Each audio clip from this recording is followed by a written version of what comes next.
சற்று முன் கிடைக்கப்பெற்ற மிக மிக முக்கியமான செய்தி ஒன்று வெளியாகியுள்ளது. திராவிட முன்னேற்ற கழகத்தின் வேட்பாளர்கள் தேர்தலில் போட்டியிடுவதற்கு தடையா? வெளியான தகவலால் பரபரப்பு.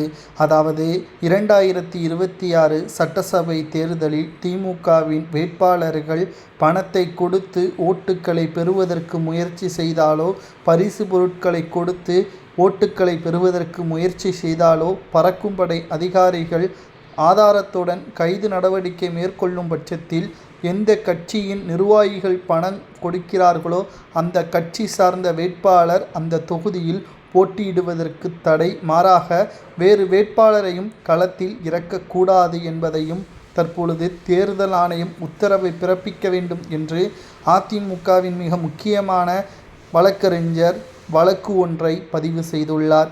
இதனால் 2026 சட்டசபை தேர்தலில் திமுகவின் வேட்பாளர் போட்டியிடுவதற்கு தடை என்ற தகவல் வெளியாகும் என்பது சமூக வலைதளங்களில் வைரலாக பரவி வருகிறது.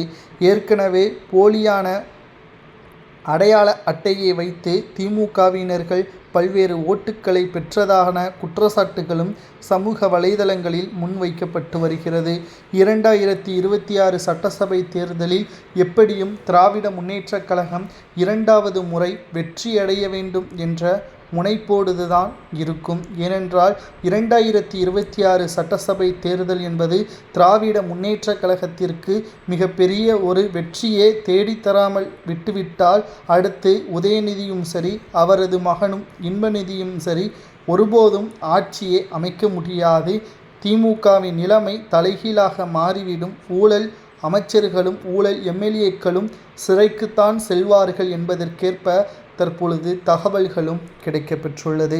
2026 சட்டசபை தேர்தல் என்பது ஒட்டுமொத்த மக்களும் திமுகவிற்கு எதிராகத்தான் ஓட்டுக்களை செலுத்த வேண்டும் என்பதை தற்பொழுது விமர்சனமாகவும் பிரச்சாரமாகவும் எடப்பாடி பழனிசாமி அவர்கள் கூறியுள்ளார். தேர்தலுக்கு எந்த கட்சியினர்கள் பணத்தை கொடுத்தாலும் பெற்றுக்கொள்ளக்கூடாது. திமுகவினர்கள்தான் அதிக அளவு பணங்களை கொடுப்பதற்கு முன்வரும். அப்படிப்பட்ட திமுகவின் கட்சியின் ஓட்டுக்கள் நிச்சயமாக விழக்கூடாது.